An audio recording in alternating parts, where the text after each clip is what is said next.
Hello, everybody. This is Dr. Carmen Bryant, Overcoming Narcissist Abuse. And today I wanted to dedicate this to the kings out there, the brothers from another mother. You kings out there that are making it happen. And I'm not talking about those kings that are narcissists that are abusing in private and come and pretend to be victims, on a public forum. No, I'm talking about the kings out there that truly love their children, the ones that I talked about on Father's Day. I'm talking to you guys. And I just wanted to come and just talk to you for just a minute in reference to, women. I'm not to say know everything about women, but I'm a woman, so I know how some of us think. But I just wanted to give you an encouraging word and talk to you guys about a few things concerning narcissists and narcissist women, and even your own hurts and pain. Now, I've never been a man. I've always been a woman all my life. Gave birth to 3 children, but I want to talk to you guys, and one thing that I will not say is I understand what men go through, what kings go through, because I've never had that struggle. I've never been in that position of a king to understand the burden that you carry as a father, as a provider, and I don't understand all man emotions. I learned from other men. I've learned from people like Bishop T.D. Jakes, Ron Carpenter, the late great Miles Monroe, Dr. Miles Monroe, where they talked about how men think and how women think. And just like Bishop T.D. Jakes said, is that if you read a lot of the magazines and a lot of the information concerning men, you always hear it coming from a female's point of view. Well, a woman has never been a man, so they can't tell you how a man thinks. And I understand that. We understand that the tribe that I have and the people that that I speak to, or work with concerning coaching and making videos and doing narcissist abuse videos, we understand that, we don't understand how you think. We go by what we are taught and what we learn from the kings around us, my big brothers, those that are mentors, and we ask them questions and they give us answers. And those that are not narcissists, but I just wanted to talk to you guys for just a minute. So some of you come from a background where you have been abused by a mother. And some of you have come from situations in which, your father may have abused your mother, mistreated your mother, cheated on your mother, and then you have the audacity to look like your father, right? So a lot of you look like your father. You may act like your father, or you're just a male, she may have been abused by her own father and then your father. And now you are paying the price for every man that has ever hurt your mother. You grew up in a household like that, where you pay the price for every man that has ever hurt your mother.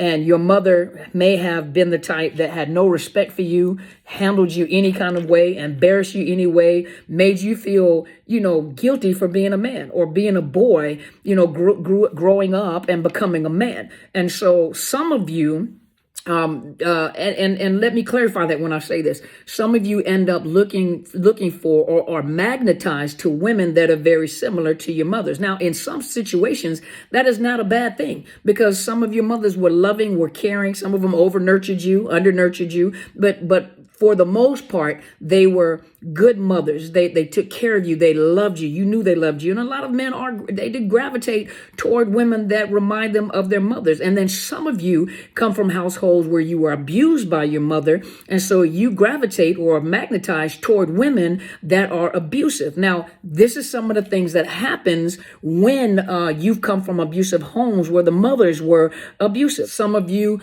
end up being abused and you're quiet and quiet about it. You feel like this is your path. This is just what it is. And so you stay in these abusive relationships where these women have a big mouth. They misuse you, abuse you, talk to you any kind of way. They teach your children to be disrespectful and dishonorable. But because you may have come out of a broken home, you feel obligated to stay in the home and make it work, even though it's really not working, and you're depressed, you're sad, and you don't want to express that because you feel weak. Expressing the fact that you may be depressed, you're sad, you feel abused, you may be afraid to talk, and you may need a mentor, a man to speak to concerning, like Bishop Jake says, emotions, because you do have emotions. Some of you come out and you're angry, you're bitter. And what ends up happening is you are, even though you're gravitating toward or magnetizing these type of women, you become very abusive. So what ends up happening is women end up paying the price for what your mother has done. You don't believe that you can ever be loved. And so you end up being abusive, angry, bitter, unable to express emotions. need to get into therapy to get some help, need to talk to a strong male mentor, maybe someone that has been through something very similar to you. But some of you come out and you become very abusive. Enough. You get out of the relationship, but you know that getting out of the relationship is almost like walking away from your children, because you can't get your kids. The court may have awarded the mother with the children. She continuously badmouths you, has negative stuff to say to your children, has turned your children away, and you're brokenhearted because you know that you're not that type of man and that you love your children. But because the children are with the mother, longer than they're with you, she has turned these kids against you. Everything that she can possibly say, she says it to these children. He's sorry, he's this, he's that. And you're paying the price for every man, and you're brokenhearted because there's nothing that you can do to prove yourself to your children. And some of you, decided I will never be in another relationship, or you don't believe that there is someone out there that will love you, that truly, truly loves you. And believe it or not, kings, just like us women, a lot of times, when we have been hurt and abused and misused, we don't believe that there are men out there that are truly capable of loving and protecting us, truly capable. And you guys are out there, and a lot of you are hidden.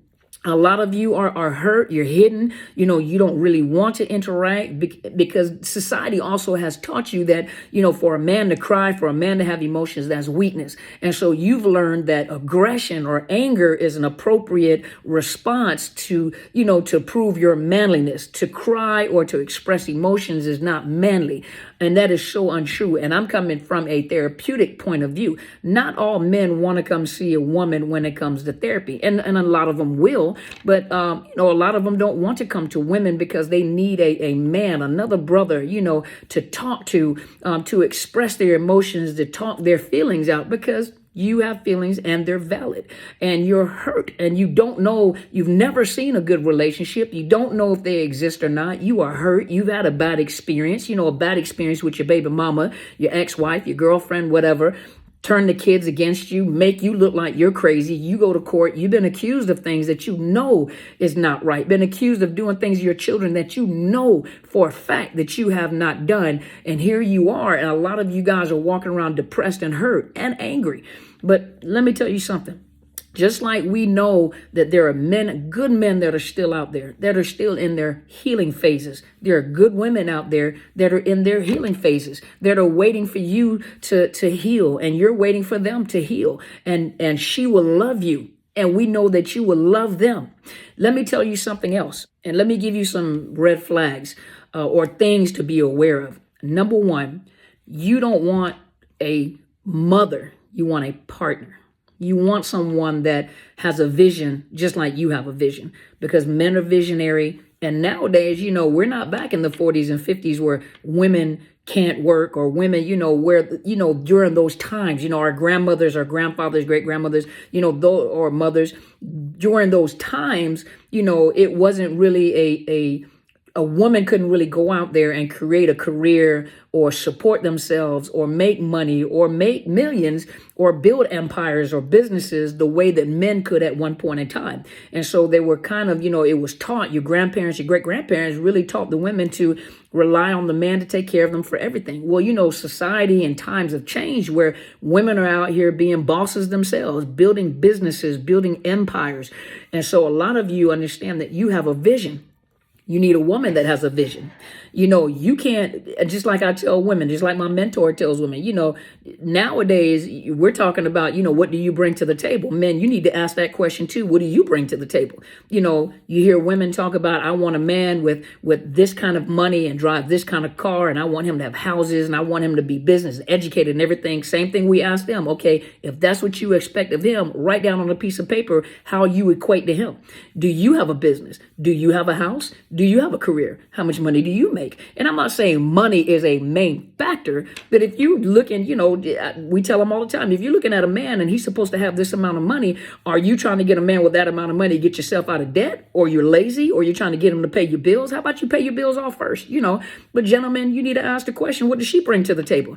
If you're this type of man and you're doing this, and, a lot of you have, you've been through too much, so you have to get a woman. I'm not saying she's going to be totally equal to you, but you got to find a woman that has a vision. You got a vision. She needs to have a vision. Another thing, you don't need a mother. You had a mother, whether she was good or bad. She doesn't need to be your mother. You're not looking for a mother. And believe it or not, there are men out there that look for women to be their mother, to take care of them like their mother. You should not be looking for a mother. You're looking for a partner. Another thing, gentlemen, if a woman has to seduce you to get you, or she has to use sex. Now, the power of sex is in the woman. The power of choice is in the man.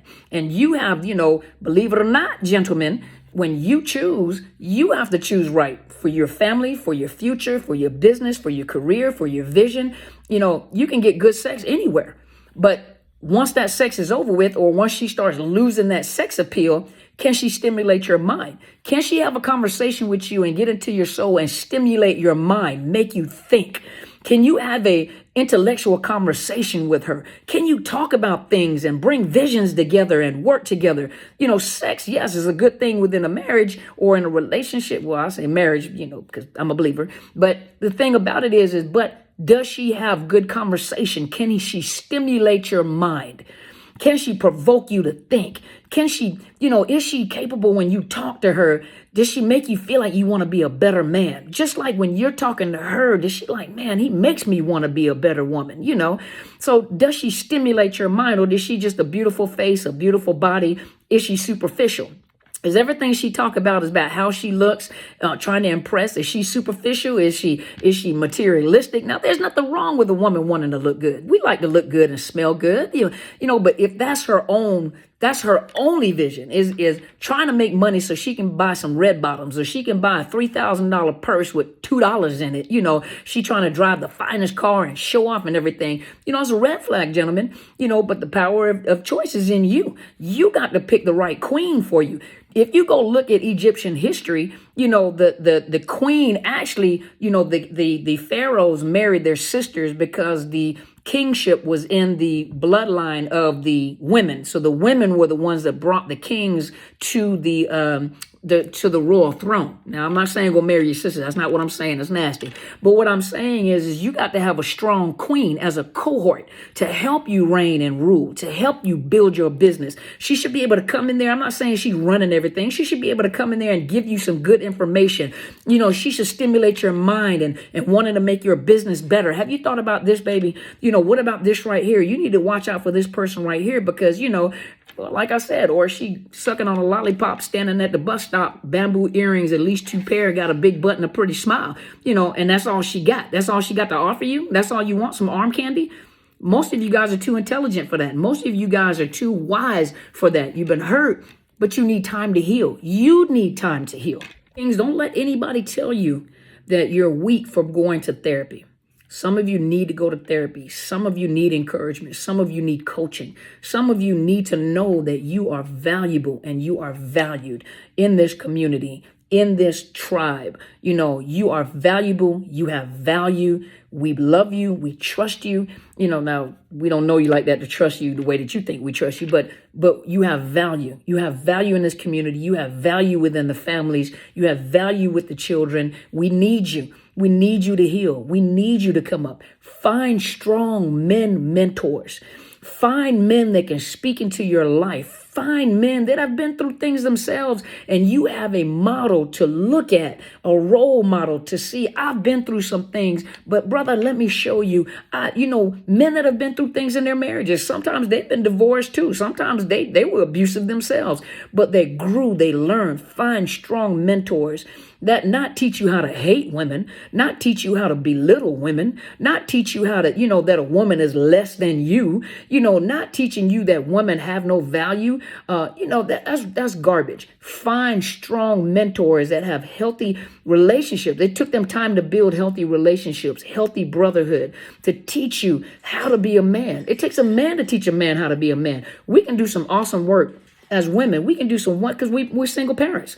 So we have raised some awesome men, but we don't understand how to be a man. We don't think like a man. So you need a strong man to teach you some things about being a man. Someone we can't teach you how to shave. Most of us, there are some women that do shave, but we can't teach you about shaving. We can't teach you about what a man feels and what your emotions are like or what you're thinking. I remember, I think it was Bishop Jakes. I think it was him who said, when a woman says that she doesn't trust you, it means you probably cheated on her. I mean, and I can relate to that. We don't trust you. You probably cheated on. I can't trust you with my heart. You done cheated on me, and I don't know whether you're going to do it again. You broke my heart. But when a man says he doesn't trust a woman, what he's saying is I can't trust you to tell you what's on my heart, to tell you the secrets of my heart without you using it against me, without you embarrassing me and telling everyone, to make me look bad, to win an argument, to make me hurt. And you go to the lowest of lowest by telling the secrets that I've told you of my heart. Didn't know that until I heard that. So brothers, kings, I want you to know we're here for you. We're here to support you. We're here to love you. We want to see you grow. We want to see you. Be careful with your choices. Be careful when you're choosing a partner, a life partner, a wife. You pick a queen, that you're not picking a stripper, a hoochie, a drop it like it's hot queen. Now, I'm not saying, like a lot of times you hear you can't make a hoe into a housewife. Now, I have seen different recovering, of those garden utensils. But at the same time, if she's superficial, there are some red flags that you should know. There's some red flags that you should know about.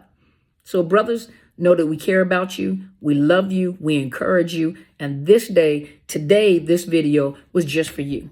You guys, go be great.